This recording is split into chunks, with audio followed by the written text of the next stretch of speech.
बिस्मिल्लाहिर्रहमानिर्रहीम। अस्सलाम वालेकुम नाज़रीन, मैं हूँ जमशेद अंसारी। नाज़रीन, रोज़ अव्वल से मेरा ये मौक़िफ़ रहा है कि सियासी जमातों का किसी भी मुल्क में अहम किरदार होता है। सियासी जमातें लीडरशिप बिल्डिंग का काम सर अंजाम देती है, सियासी जमातें नेशन बिल्डिंग का काम करती है, सियासी जमातें कौम साजी करती है, सियासी जमातें कौम बनाती है, सियासी जमातें कौम को असर हाज़र के तकाज़ों से हम आहंग करती हैं, सियासी जमातें कौम की फ़िक्री कफ़ालत और फ़िक्री तरबियत करती है, सियासी जमातें कौम के अंदर एडाप्टबिलिटी की सलाहियत पैदा करती है। और यह ज़िम्मेदारी तमाम सियासी जमातों के एक एक मेंबर की होती है, चाहे वो MNA है, चाहे वो MPA है, चाहे वो सेनेटर है। चुनांचे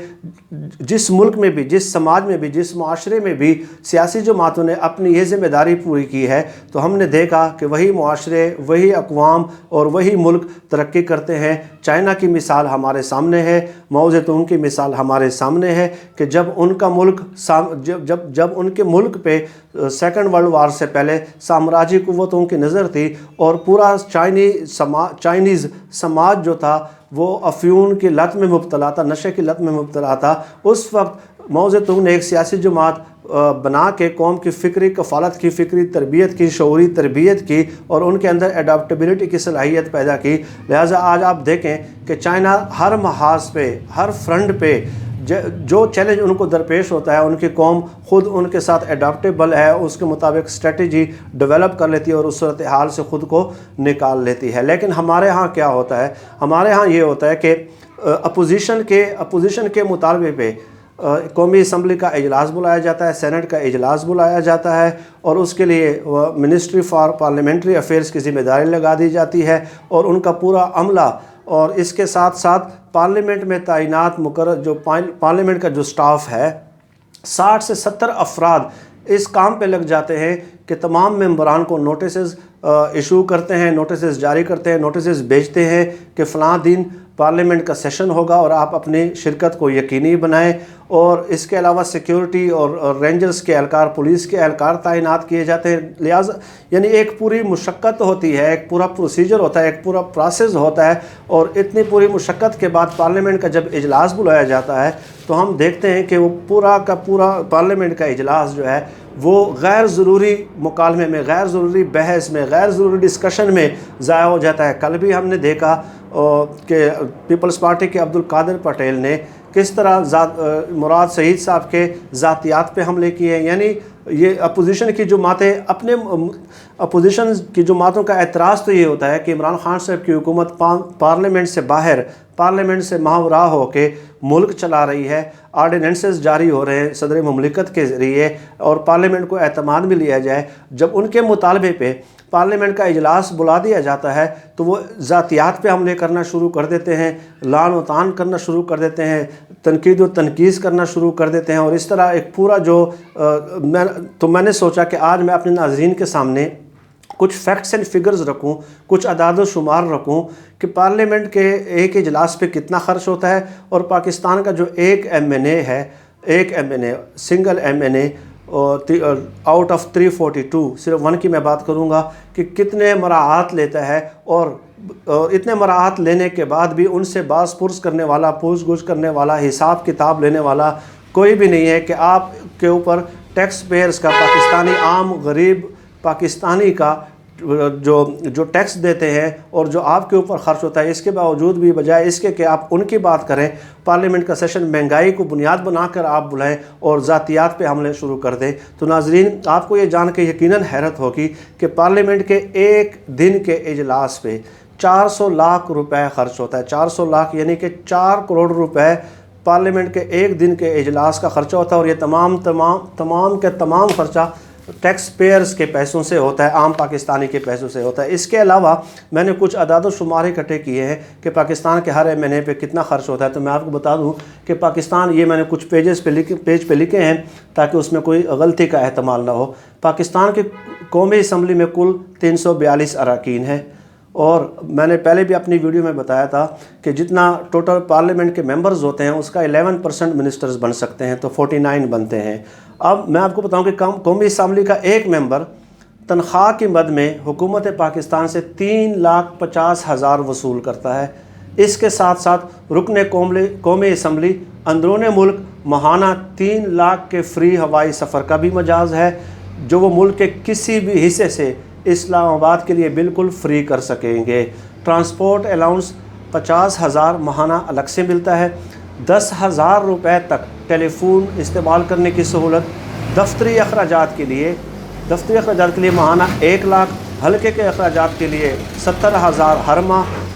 یوٹیلیٹی الاؤنس ہر ماہ 50,000۔ مہنگے ترین ہسپتالوں میں مفت علاج کی سہولت سے بھی پاکستان کا ہر ایم این اے مستفید ہوتا ہے۔ اس کے ساتھ ساتھ اگر وہی ایم این اے پارلیمنٹ کی قائمہ کمیٹی کا بھی ممبر ہے تو اسے 25,000 روپے ماہانہ تنخواہ کے علاوہ ایک گریڈ 17 کا پرائیویٹ سیکرٹری، اسٹینوگرافر، ڈرائیور اور نائب قاصد رکھنے کا بھی قانونی حق ہے، اور وہ یہ حق استعمال بھی کرتے ہیں۔ جیسے ہی ایک ایم این اے کو دفتر الاٹ کیا جاتا ہے تو دفتر کی تزئین و آرائش اور فرنیچر جیسے لوازمات کے لیے 3 لاکھ کے فنڈز بھی جاری کیے جاتے ہیں۔ اور ابھی ٹھہر جائیے، آسائشوں اور مراعات کی یہ فہرست ابھی ختم نہیں ہوئی۔ قومی اسمبلی کی 5 سالہ مدت مکمل کرنے کے بعد ایک ریٹائرڈ گریڈ 17 افسر کے برابر کی مراعات تاحیات حاصل رہتی ہیں ایک ایم این اے کو۔ اس کے علاوہ قومی اسمبلی کے اجلاس میں شرکت، یعنی کہ گھر سے چلنے سے واپس گھر تک پہنچنے کا سارا خرچہ، اسمبلی میں بیٹھ کر تقریریں سننے اور تالیاں بجانے کے بھی پیسے ملتے ہیں۔ ایک اسمبلی کے اجلاس میں شرکت کا ایک ایم این اے کو ٹی اے ڈی اے سے لے کر بونس الاؤنس اور ان کے بیوی بچوں کو بھی بلو پاسپورٹ تک استعمال کرنے کی سہولت ملتی ہے۔ اگر ہم ان تمام اخراجات کا تخمینہ لگائیں جو میں نے ابھی اوپر فہرست بتائی اور کچھ شارٹ کر کے کنسائز کر کے میں نے بتائی ہے، اگر ہم ان تمام اخراجات کا تخمینہ لگائیں تو ایک ایم این اے پر قومی خزانے سے سالانہ اوسطاً 3 کروڑ روپے خرچ ہوتا ہے۔ ٹھیک ہے، اور یہ تو صرف میں نے ایک ایم این اے کی آپ کو بات بتائی ہے۔ اور ناظرین میں آپ کو ایک اور بات بھی بتا دوں۔ ناظرین، پاکستان کے موجودہ اپوزیشن کے سیاسی رہنماؤں کے رویے دیکھ کر مجھے ماضی قریب کی ایک مثال یاد آ رہی ہے، اور وہ ہے افریقہ کے ملک صومالیہ کی۔ 1996 کی آپ کو بات بتا رہا ہوں۔ صومالیہ اقتصادی طور پہ اس قدر مضبوط ملک نہیں تھا، لیکن ان کے عوام میں، ان کے افراد میں حد درجہ خودداری تھی، اور وہ کسی کے آگے ہاتھ پھیلانے کو ذلت سمجھتے تھے، اپنی موت کے مترادف سمجھتے تھے۔ انہوں نے اپنا قومی وقار، قومی کردار اور انسانی عظمت برقرار رکھی ہوئی تھی۔ لیکن وہاں پہ ہوا کیا کہ 2 سیاسی جماعتیں تھیں، 2 سیاسی جماعتوں نے باریاں تقسیم کی، ایک دوسرے کی باریاں لگائیں کہ ایک بار آپ کی حکومت، ایک بار میری حکومت۔ لیکن جو پولیٹیکل پارٹی جیت جاتی تو اپوزیشن کی جماعت بجائے اس کے کہ وہ ملکی مسائل حل کرنے میں ان کے ساتھ تعاون کرتی، انہیں حل پیش کرتی، ان کا ساتھ دیتی، ان کے ساتھ مدد کرتی، ان پہ criticism for the sake of criticism شروع کر دیا۔ اس لیے اپوزیشن کے اس غیر سنجیدہ رویہ کی وجہ سے 2-2, 3-3, 4-4 سال حکومت کا پورا ٹینیور جو ہے ایک دوسرے کے ساتھ لان و تان میں، تنقید و تنقیز میں وہ گزر جاتا، ختم ہو جاتا، مکمل ہو جاتا، اور عوامی مسائل کی طرف توجہ بہت کم رہتی۔ چنانچہ روزمرہ ضروریاتی زندگی کی اشیاء کی قلت وہاں پہ پڑ گئی، اور ایک وقت وہ بھی آ گیا کہ صومالیہ میں ہر طرف بھوک، غربت اور افلاس نے ڈیرے ڈال دیے۔ چنانچہ ان کی اس حالت کو دیکھ کے یورپی ممالک نے عذرائے تراحم، یعنی کہ رحم کھاتے ہوئے اور ان کی تذلیل کرنے کے لیے خوراک کی اشیاء روانہ کی، اور ساتھ ٹی وی چینلز کے جو رپورٹر تھے ان کو بھی ساتھ روانہ کر دیا۔ تو جب وہ خوراک کی اشیاء تقسیم کی جاتی صومالیائی باشندوں میں، جو سیاستدانوں کے ایک دوسرے کے ساتھ لڑائی کی وجہ سے ان کی یہ حالت بن گئی تھی، تو وہ خوراک کے اوپر مرد، خواتین، بوڑھے، بچے ایک دوسرے کے ساتھ لڑتے، ایک دوسرے کو کچل کے آگے بڑھتے اس خوراک کو لینے۔ چنانچہ وہ قوم جنہوں نے آج تک اپنے انسانی عظمت، انسانی وقار، قومی کردار اور قومی وقار کو برقرار رکھا تھا، سیاستدانوں کے غیر سنجیدہ رویے کی وجہ سے وہ جانوروں سے بھی بدتر زندگی میں چلے گئے، میں اپنے پوزیشن کے رہنماؤں سے درخواست کرتا ہوں کہ یہ ملک صرف عمران خان صاحب کا نہیں ہے، اس ملک پہ آپ نے بھی 2-3 سال حکومت کی ہے۔ عمران خان صاحب اپنے تئیں انہوں نے سرنڈر نہیں کیا، انہوں نے شکست تسلیم نہیں کی، انہوں نے اس بات سے بھی انکار نہیں کیا کہ معاملہ کہ مہنگائی نہیں ہے یا مسائل نہیں ہے، بلکہ انہیں خود اس بات کا ادراک ہے کہ مسائل بھی ہے، مہنگائی بھی ہے۔ تو آپ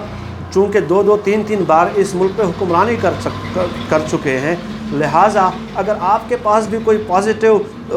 تجاویز ہے، کوئی مسائل کا حل ہے، تو پارلیمنٹ میں جا کے آپ کو وہ پیش کرنا چاہیے، اور اگر آپ وہ پیش نہیں کر سکتے تو آپ کی مہربانی، آپ کی یہ اخلاق سے گری ہوئی گفتگو اور واہیات گفتگو بھی ہمیں سننے کا کوئی شوق نہیں ہے۔ اللہ آپ کا حامی و ناصر ہو، اپنا خیال رکھیے گا، اللہ حافظ۔